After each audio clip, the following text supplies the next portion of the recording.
जय श्री साथियों, जय हिंद, जय भारत, जय छत्तीसगढ़। अभी लगातार छात्र फ़ोन कर रहे हैं और परेशान हो रहे हैं। वो परेशान इसलिए हो रहे हैं क्योंकि वो अब जो है पूरे प्रदेश में एक नए तरीके का आंदोलन शुरू हो रहा है 50% के भीतर आरक्षण की मांग को लेकर। साथियों, डरने घबराने की आवश्यकता नहीं है। 50% के भीतर ही हमारा 32% आरक्षण की मांग है। और यदि ये आंदोलन होता है और उसमें यदि केवल 50-50 कहते रहेंगे लोग तो उससे काम नहीं चलेगा। इस बात को स्पष्ट करें कि वो 50 में क्या चाहते हैं। हमारा स्पष्ट मांग है कि 50% के भीतर हमको 32% आरक्षण चाहिए, जो 2005 का सर्कुलर था उसके हिसाब से बांटिए या जैसा भी आपको बांटना है। लेकिन आदिवासी समाज जो है किसी भी स्थिति में 32% से हम समझौता नहीं करेंगे। मेडिकल का प्रवेश था तो अब सरकार बोलते रही कि हमारी मजबूरी है, हमको प्रवेश देना पड़ेगा। आपने लोगों को प्रवेश दिया, लेकिन अब हम इस चीज़ को नहीं सहेंगे। यदि ये सरकार, आप ये बताइए कि भाई जब छत्तीसगढ़ राज्य में आबादी में परिवर्तन हुआ, एससी का 12% हुआ तो ओबीसी का 32% हुआ, तो उनको आप 16 कैसे दोगे? और ये भी बात उठाइए कि यदि बहुत सारे लोग यदि मांग करते हैं कि 76 में हमको 27 की बात कर रही थी, ओबीसी लोग बोलते हैं, तो भाई उनको 14% नहीं लेना चाहिए। दो तरह की बात वो लोग भी कर रहे हैं। सीधी सी बात है, टारगेट जो है आदिवासी समाज का आरक्षण है और इस चीज़ को हम अच्छे से समझ रहे हैं। यदि मैं एक ही चीज़ कहना चाहूँगा हमारे प्रदेश के युवा साथियों को, कानूनन रूप से हम अपनी मांग बिल्कुल सही कर रहे हैं, कहीं कोई हम चूक नहीं रहे हैं। हमको बस ज़रूरत है कि पूरे प्रदेश के जो ट्राइबल्स युवा हैं वो एक हों, और यदि कोई ऐसी बात आती है कि ये 20% पे जारी कर रहे हैं तो इसका हर स्तर पे विरोध करने की आवश्यकता है।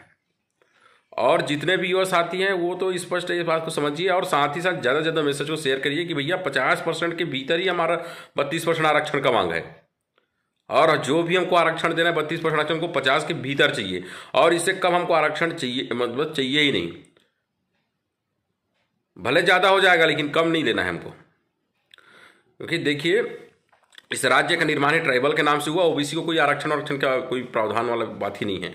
उनको भी आर्थिक आधार पर मिलता है। एक तरह से देखा जाए तो वो भी एक तरह का ईडब्ल्यूएसी है।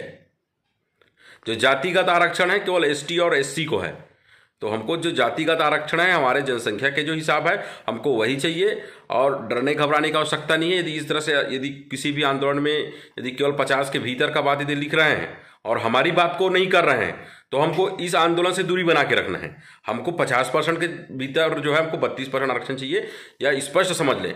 और अब तो आप समझिए यदि ये वैकेंसियाँ निकलती हैं तो इसका हर स्तर पर विरोध किया जाएगा। ये विरोध तभी होगा जब राजधानी के छात्र और अलग अलग कहना चाहिए संभाग के जो छात्र हैं, हर जिले के जो छात्र हैं, वो सब इकट्ठे होंगे।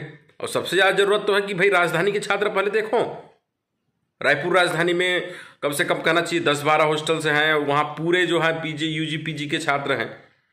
जब आप लोग अलग नहीं होगा, आप लोग अपनी मांग नहीं करोगे, कोई दूसरा आपकी मांग करने वाला नहीं है। आपको अपनी लड़ाई खुद लड़नी पड़ेगी। यहाँ आप स्पष्ट समझ लीजिए, ना कांग्रेस आपके साथ आएगा ना बीजेपी आपके साथ आएगा।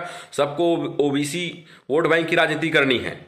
ये 27% का लॉलीपॉप कहना चाहिए भूपेश बघेल जी ने इसीलिए लाया है कि इस तरह का माहौल जो है यहाँ पे बनाया जाए और लोगों को गुमराह करके रखा जाए।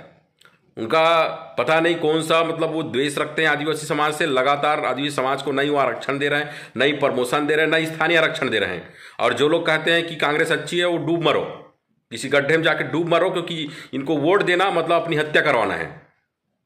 आज आप देख लीजिए, ना किसी को कर्मचारी को ना ही आरक्षण, ना ही प्रमोशन, ना ही स्थानीय आरक्षण, कुछ नहीं मिला है। तो इस बात को आपको समझने की आवश्यकता है, और साथ साथ अभी जो युवा पीढ़ी है उसको समझने की आवश्यकता है। तो इस बातों को समझिए, ये हंसी मजाक मत लीजिए। यदि आप ये हंसी मजाक करते रहेंगे तो आपको 20% में, मैं स्पष्ट कहना चाहता हूँ, ट्राइबलों में ऐसा है कि शिक्षा का स्तर इतना निम्न है, ऐसे गांव बिहार क्षेत्रों में पढ़ने वाले लोग हैं, उनका सिलेक्शन होगा ही नहीं। और जो लोग अब सपने सजो के बैठे हैं कि छोटी छोटी नौकरियां लग जाए, वो तो सपने भूल जाए।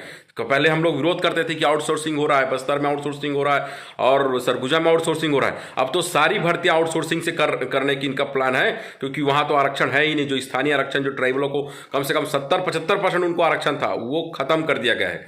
तो इन बातों को हल्के मत लीजिए। यदि किसी भी आंदोलन में जाते हैं तो इस आंदोलन का रूपरेखा पहले और उनका मांग को पहले पढ़ लें।